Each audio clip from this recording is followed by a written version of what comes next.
yung hapunan ko, ginagawa ko na ayun o. White rice.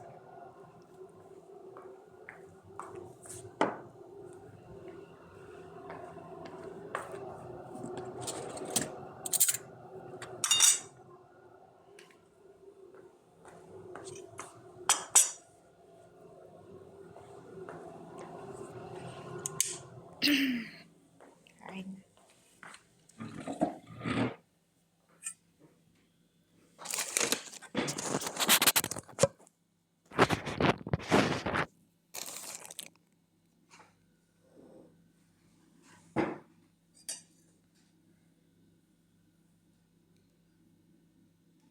Ito yung ginagawa ko guys na egg at saka mga vegetables. Mas maganda kung marami ang ano nito guys, yung corn. Kaya lang konti lang yung corn.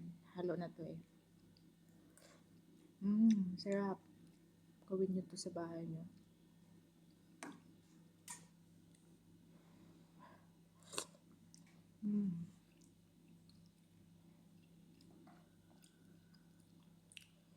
Kahit walang kanin, pwede na.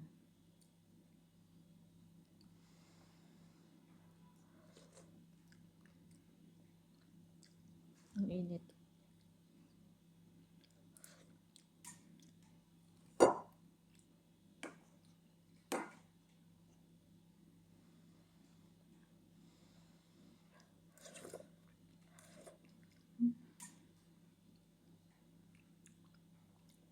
Mas masarap kung may kanin talaga. Kaya may kanin ako. And thank you for watching everyone. Kain tayo.